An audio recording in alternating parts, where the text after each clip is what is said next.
Welcome back to Artificiality. We're excited to bring Beth Rudden to the podcast in this episode. Beth's a friend who we met through another friend. So there's a chain of people coming to us via IBM. So thanks to Adam Cutler for introducing us to Beth. And Beth joined us at the summit last October, in October 2024. And she will be a speaker this year in October 2025. So hopefully you enjoy this episode and you will join us at the Artificiality Summit, October 23 to 25 in Bend, Oregon. You can find information on that on our website, artificialityinstitute.org/summit. Now, Beth has a very long and distinguished career at IBM. She started there in 2000 and worked there in various engineering roles. She was a distinguished engineer. She was chief data officer of a portion of the business, a significant portion. And then she left and started Bast in about 3 years ago in 2022. And excited to have her here to talk about Bast, to talk about what they're doing, what their view is of trust, how they're doing things actually really quite differently than a lot of what you'd expect in the AI space, and more about her sort of views on the overall industry. Yeah, I mean, Beth is amazing. She's so grounded in what this AI thing should really be about. Yeah.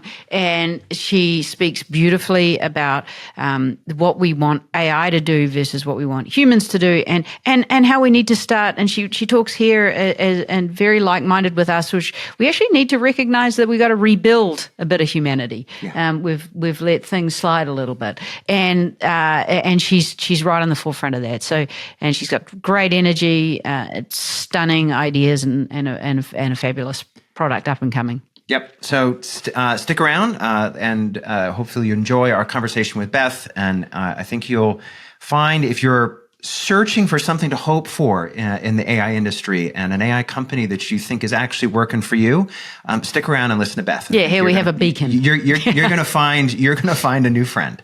So thanks very much to Beth for joining us, and we'll get on to the interview. Beth, thanks so much for joining us. We're excited to talk to you today. Thanks so much for having me. A little bit of a hoarse voice today, but it's not painful. So hopefully people will take pity on me, which is a good thing. Well, you look fabulous in the video. Exactly. So. You look fabulous. And I think we're all in certain stages of recovery from something at this point. Whatever's going around has plagued our community. Well, let's start with a sort of an open question, which is, and just to hear it in your own words, what are you working on? What are you making? How do you describe that to people? We are creating the trust layer for civilization, and well, that doesn't sound like much. Yeah, exactly. It's a little side project that we've been working on. But I wanted to frame this opening, and for those of us who are scholars, I think a lot of us know Hannah Arendt's work, and really what she calls the banality of evil. And it's the thoughtlessness that is really put in by human beings that creates this space for something that is what we would describe as evil. And I think that there's a lot of critics that are describing AI as evil, and it's really misunderstanding the problem, because the real risk isn't AI doesn't have intent, but there's like a human thoughtlessness built in to sort of the current generation of the models. And what I want people to understand, and me being an archaeologist by training, this is like something that I think is such a poignant time, because AI is an excavation tool. It's not a villain. And modern AI surfaces what humanity has already normalized in our text, encoded and neglected in our language and our data. And all of these outputs that we dislike, Grok turning into, Hitler, or all of these horrible, horrible things, it's just a reflection. It's a mirror of old patterns and failures. And, AI is more like an archaeological lens. It digs up our habits, our assumptions, our unconscious bias, etc. So what I'm working on is building AI with full explainability, provenance, and trust in core features. And so if you think about the power of these LLMs, Imagine that power with trusted sources and imagine that power with tools that show their reasoning behind the decision lineage. So we've built provenance into every single system. And we are very focused on healthcare. So imagine a mom in Seattle and she gets the worst phone call of her life. And the phone call is that her son's been in an accident and he's being airlifted to Craig Hospital in Denver, Colorado. And it's the premier neurospine rehabilitation center. And then she gets a text to download an app. And the app is a application that says, hey, would you like the logistics to get to Colorado to be able to see your son? Or would you like to learn about the injury from trusted sources from Craig Hospital? And that companion is built for full explainability and trust. And what we're really focused on is the outpatient. So we start with the inpatient before the hospital. And this is a tool that helps you. Whenever you have like a really big thing happen in a family, everybody wants to know what's going on. And so how do you set up a communication plan? What are the words to ask your neighbor for help? What are the things that you need to do as far as checklists? What is the insurance and documentation that can automatically be filled in? How do you get all of this organized very quickly? Would you like to book into the Econo Lodge that has openings right now? Just get people in that mode. And do it in a way that really reduces the cognitive load across the board. And then once the patient is in the hospital, the caregiver and the patient can take transcripts. They can interact with those transcripts in their native language. They can interact with those transcripts at their level of education. And then the coup d'etat here is that the AI system is built to ask the patient or the caregiver, would you like this to be a private conversation, or would you like a summarized version to go to your provider to prepare them for your visit? And this data sovereignty is really what I think is I've been tapping around it, but I'm like, we have the chops to do it. And I've built a whole team. And now that we're focused on healthcare, I can finally describe the application of these tools in a way that I think is exactly right time, right place. There are going to be plenty of listeners who are going to stop and say, hold on a second, wait a second. That sounds all great, but this AI thing is full of hallucinations. It's got embedded nastiness from the history of human thought. And it's fundamentally something that can't be trusted. And you're sitting there saying, no, we can actually do this a different way. So respond back to what would be this criticism, obviously, or the, not criticism, but the concern point coming from the narrative that is grounded in real, honest and verifiable concern, right, about current models. But help us understand how you're doing it differently that takes away some of those things that would normally make people freak out about talking to something that's got an LLM when talking about health. And I want to go back to intent and some of the thoughtlessness, that I started the framing of this. The large language models that are built today are built by divorcing all the data from the context. And there's a really big reason that the engineers did not choose the Library of Congress to scrape. And that reason is that you need the chops to understand the taxonomical and the ontological and the knowledge graph systems that are in play to be able to traverse the Library of Congress. And they're like, that's way too freaking hard.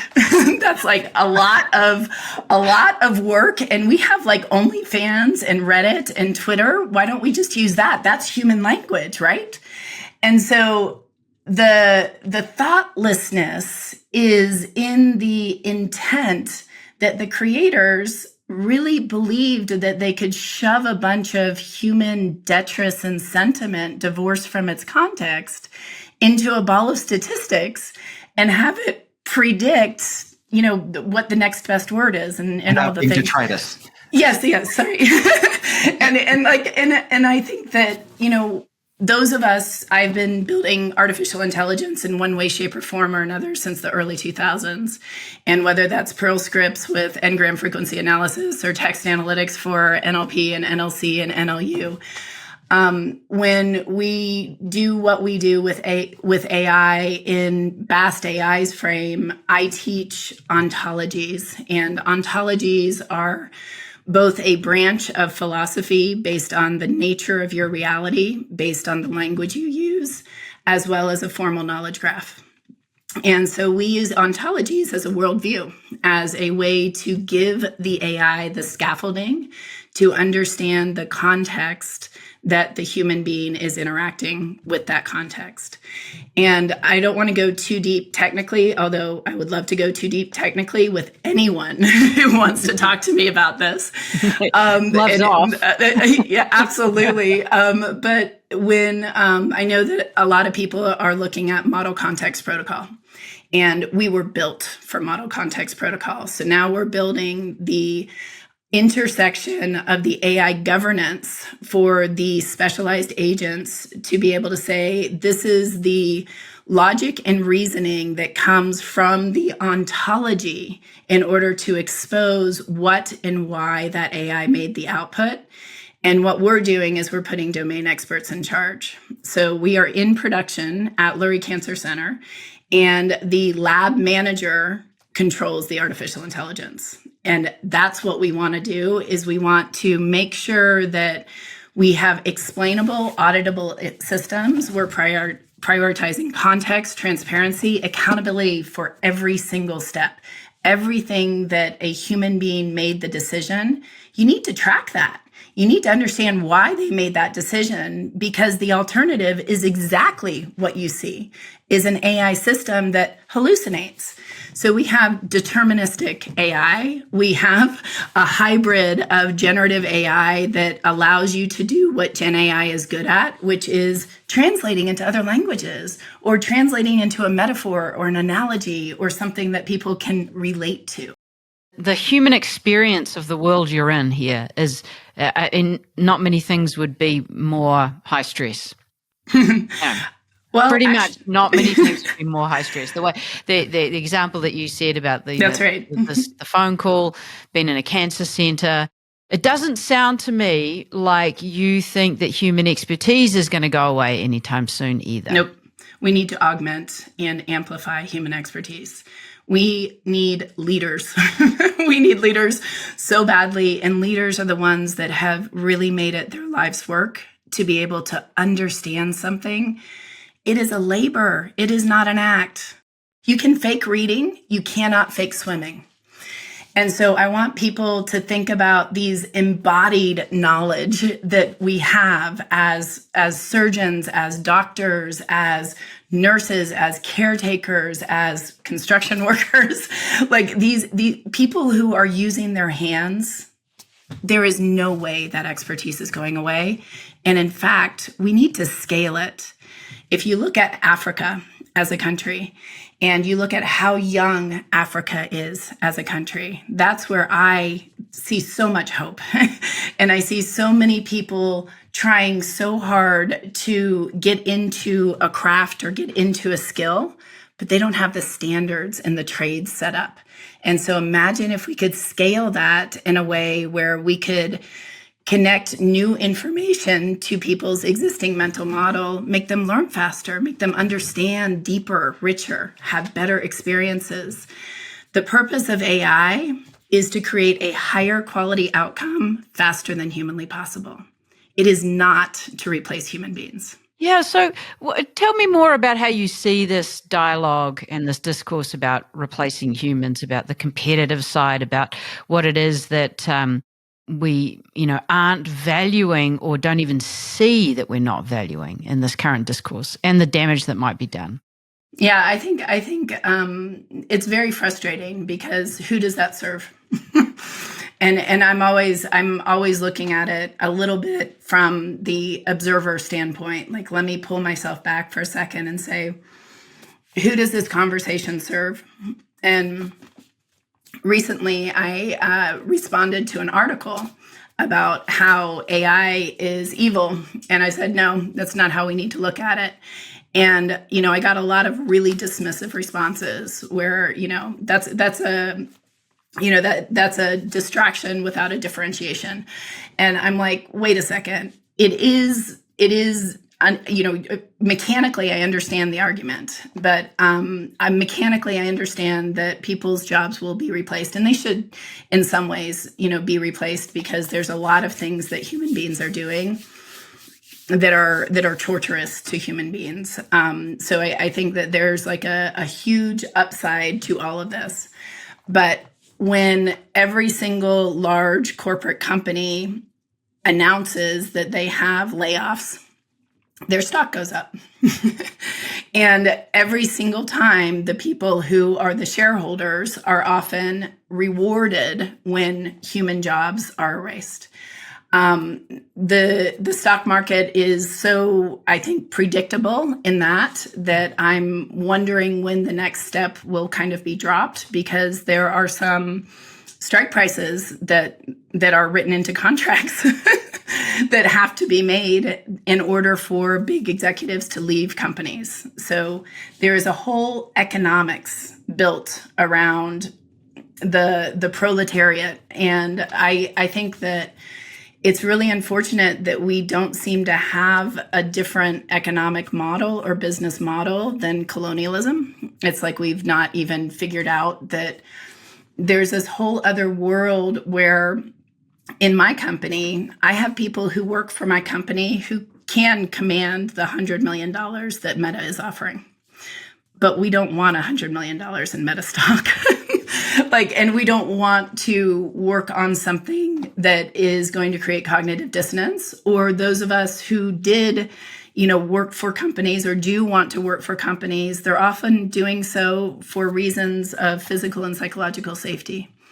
And I think that is where we need leaders to kind of stand up and say, maybe we should ask as a corporation, what is enough? What is our exit?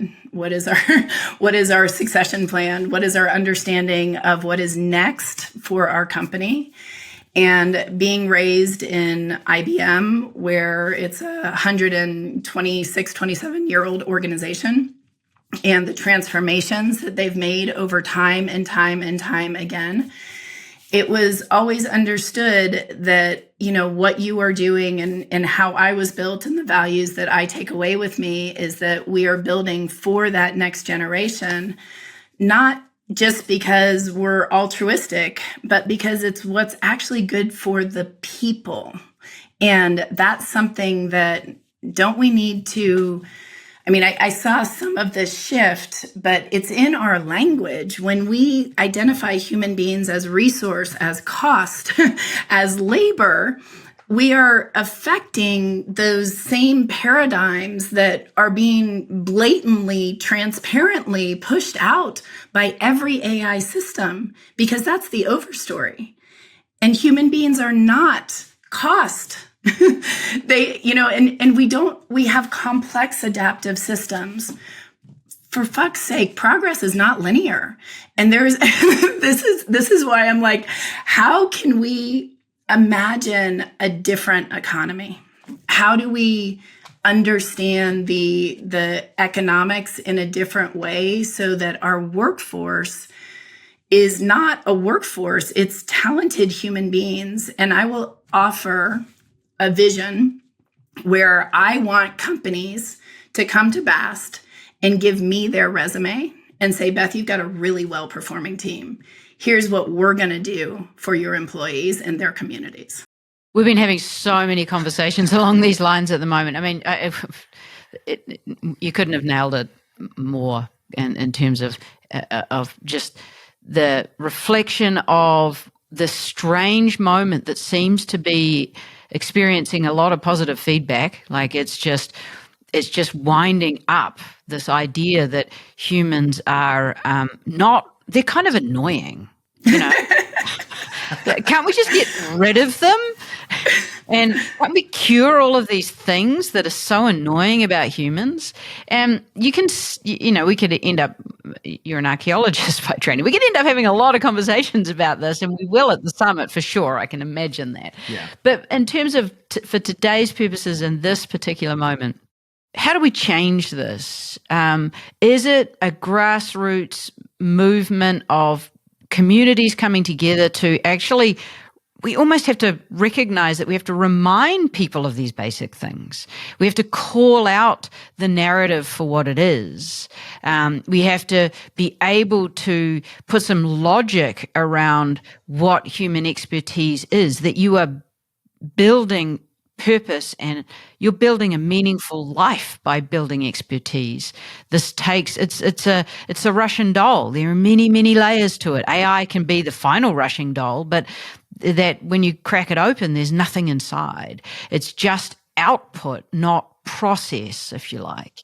And so, if you're building sophisticated agents, it's the process that matters, not the output, because the output, you're going to be sorely disappointed. It fails at least 50% of the time. So how do we get this? How do we get this conversation moving so that more people feel like they belong in it and they don't just have to say, I love or I hate AI, that they actually start forming this different ground that we're trying to forge here? I love what we're doing with the summit. Embodied presence in person is the original context. And it's creating that irreducible trust that is truly irreducible. And real dialogue is slow.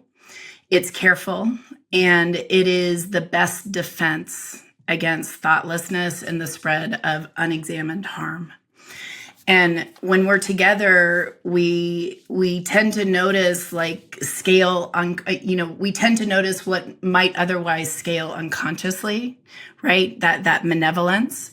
And presence resists the banality of evil, back to Hannah Arendt, and root in our systems. And, that's why at Bast, and I loved being a part of the summit in this embodied space, because we are designing every part of a system to honor context, to trace lineage, to meet people where they are. And I think that we have to have these this embodiedness, because we're going back to something that, I knew the only way I can describe it is the higher up I went as an executive, the less I could say. And the more I had to project with my body, the more I had to model what the leadership was that I needed to see. And, that's the whole people do what you do, not what you say. So I think we need to maybe, go back to symbols and rituals and things that provide the heart song. And I am definitely full of this hopeful rage. That's a nice way to put it. Yeah, I think we're definitely hopeful rages as well. We talked a lot last year about hope and imagination, and now I think hopeful rage is a little more accurate. I will say also, I think you're right about this, being in the same space and sharing ideas in the presence of others. I hear you talk now about where you've gone with Bast over the last several months since we last saw each other in person. And you talk about trust, and you talk about embodiment. And I'm just sitting there thinking about the ideas that were shared in when we were in the same room about trust being the foundation of the intimacy economy. So as we share our intimate health information, right, that is an intimate understanding that these tools have about us, trust is the currency, for that economy. And that's what you're building. We think about embodiment and what we learned from Barbara Tversky, in her talk, but in her book, Mind in Motion, and what it means to be physical, all of the various parts of that and all the context, that some of which is really obvious and some of which you have to sort of hear her talk and then go, oh yeah. All right. So spatial reasoning is the foundation of abstract thought. So when we're talking about abstract stuff, we're relating to our spatial, being, if you will. But sharing those ideas together in person makes me feel more a participant in your journey and and being an ally of Bast, right? It's like building the community because we shared ideas. So we feel kind of need to be encouraging, you need to be supportive of what you're doing, because didn't we all talk about these things together, and we've lost some of that through digital worlds broadly, but especially being so separate for several years in the pandemic, that I find it being back in person again so important to find other people who help you along in the journey. and reclaim, I want humanists to reclaim spaces and reclaim the community spaces. I hate this idea that we're all suffering in these little boxes that we've built that, identify us as the middle class of these little boxes. And I'm like, what are we doing? We need to, a friend of mine grew up in Nigeria, and she's always like, you white people do not understand how to heal with your community. And the power of healing in community, being a part of community, within community. And that is something I foresee. It's just like adhedonia. You can't be a hedonist for life. It doesn't work. People have proven this over and over and over again. And it's adhedonia is the physiological reaction to hedonism. And you have to kind of pull back and be like, I need a freaking salad. So it's like, with no dressing. Yes, precisely. We crave it. I mean, nothing pleases me more than my 15-year-old who's like, Mom, I'm sick. Will you make me kale salad? And I'm like, absolutely. So, I think we need to think about that and prepare for that. That's our future, is communal spaces. 100% agree. Just to go back and perhaps close on the products you're building. The healthcare space is such an interesting entire zone, and it's interesting for so many different reasons. On one hand, you've got this story that AGI is going to come and cure cancer, and there'll be no more diseases, and won't. I mean, that would be nice, right? But I'd quite like to have a job until then. But there's that part of the story. But then there's the actual sort of on-the-ground experience of what it's like to be in a healthcare system. And it's an absolute mess. It's just a disaster. And we were talking last night to someone involved in a healthcare startup that is doing a very small piece of the if you like, the supply chain, and it's part of of sort of AI talking to AI about insurance, because that's become adversarial and weaponized in the same way that resumes and resume screening has. Just the sheer amount of stuff that can be generated. And I'm curious about how you see, what is the ultimate vision that makes sense for AI's involvement in healthcare? Because God knows we need better processes and systems, but it's how do you even attack it with such a broken system in the US? So I'll tell a story. I had I do design thinking. So I'm a trained engineer that absolutely loves our mutual friend, Adam Cutler, who taught me the power of design and the power of whole team alignment that you can get in a design thinking session. And, when I go into any client, I really try to start with, let's do a design thinking. Let's get embodied together. Let's get the people in the room and do the things together. And when I'm doing this with hospitals like Craig Hospital, that is a premier TBI and spine injury clinic, the CEO is like, Beth, we hand patients and their caregivers a whole binder of paper, and they're paraplegics. What are we doing? How do we help? How do we fix that? And I'm like, I got you. I'm like, I can make that voice to text. I can make that I can give you the thing that is responsible, where I can give the new patient a text to download an app that has the things that they need already, the things that they are searching for, but they don't know they need. And then, we know that the Econo Lodge number is a sticky note on the screen, because that's the number that the nurses are giving out instead of doing therapeutic listening. So we know that there's so much that we can do, but it really requires good old-fashioned user research. I have personas and journeys, so I can talk about different people at different stages in their journey.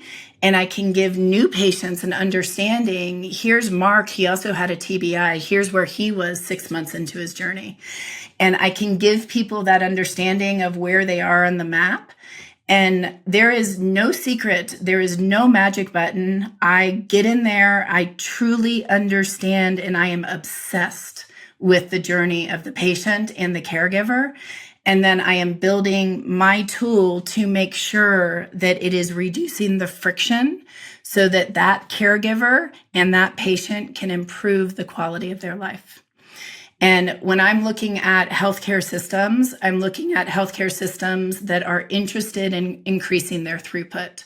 So when I go and I have the conversations with my friends who are CEOs of hospitals, I'm like, what if I could increase your throughput by 10%? Then it's a business outcome that is aligned to what everybody in that hospital system wants to do. And then the AI system, it's not about replacing people. It's about taking the robotic, bureaucratic bullshit out of the human being so that they can provide the care, so that they can spend that 15 minutes with the doctor, and that patient can give that doctor the 2-minute beginning, middle, and end story to engage that doctor's curiosity, to rehearse what they need to get from that doctor, to reduce the cognitive load of that doctor having to tell that patient the worst news of their life, and be able to do it in a way where we're preparing humans to human. And where there's an infrastructure that makes it not so cottagey. You know, I had an experience many, 6-7 years ago where the doctor was very, it had no schedule. There's no AI, there's no recording, there's no health record in the room. It's just him. Yeah. And it was magical, and it was a very difficult time. But the vast majority of experience with healthcare is that the doctor looks at the computer, not you. And there's a reason they have to look at the computer, not you. So even just that basic experience of actually having clinical attention. Yeah, I was about to say that. And it could be clinical attention from ChatGPT, but it's actually clinical attention. Yeah. As I was listening to you, Beth, I was thinking that the one thing, like the top of the list that I'd want as a vision for healthcare is just more listening. Yeah. At all stages. Walk At up all to the stages. desk, sit in the room when they're taking vitals, when you're having a conversation about it. It's just more focused listening, because the things that have been missed in my health experience has been, I think, because people weren't fully present and listening. So take away some of the noise, as you're thinking about, is like some of those process things that just cloud and use up cognitive space and energy, and allow that cognitive space and energy to be truly present. I can imagine that expertise wouldn't be more available, to me as the patient. Well, in the expertise based on the solid referenceable information, I don't think that hospitals want patients Google docking or ChatGPT docking or WebMD docking. So why not provide hospitals the right alternative so that patients can do it, and then do it with privacy? Because otherwise what's out there now will be it will be therapy of last resort. It'll be education of last resort. It'll be whatever, you name it. And all of my friends who have built AI systems, they're like, oh my gosh, these people are using it as therapists. And I'm like, of course they are. Of course they are. How did you not see that? Because they've never had access to it. So why not provide good trauma-informed language and make sure that when you do hit a trauma, you get some human being embodied so that you are, that's the 911 of today. And, I think there's so many applications, and I had a provider, and he's so excited about this app, and it takes his dictation, and it takes transcripts of the patients, and it translates his patients back into his provider language for him, and he loves it. He thinks it's the greatest thing since sliced bread. And I'm like, great, how are those ICD-10 codes? And he's like, oh, those are all hallucinated, but that's my assistant's job. Don't care about that. And I'm like, holy shit. And that's when I'm like, I've got to enable the people, because every doctor is going to be a patient, every human being. And I've been a caregiver. I can tell you, I have read more books on caregiving, and there's nothing out. There's one whole book. It's called How to Be Sick. But that's the only one that I found that truly gave me the practical advice of putting my own oxygen mask on, making sure that my cup is full before I go and I try to do caregiving, make sure I understand care and cognitive overload. Like there's so many things that we just need to get back. And I feel like we need to teach people how to human again. And that's part of what I'm doing. And there's a wide access of solid open source data. There are 1,100 FDA cleared ontologies. There is a huge amount of information and data in informatics that people don't know how to make accessible. And these hospitals like Craig and Mayo and Cedars-Sinai, they have branded research information that they can't get to the people because they can't get to somebody who speaks Vietnamese, but we can. And so why not provide those studies that are curated for that person based on the latest, and then provide them in the language of the user? Well, this has been terrific, and thank you so much. And we can't wait to hear more at the summit and talk offline and explore some of these ideas even more. Wander in the forest. Yeah. I can't wait to show you. That's been my whole point since day one. I've got to show people because they don't believe it. And I'm like, great, let's do it together. Let me show you. Let's co-create this. Awesome. Cool. Thank you for having me. Thank you.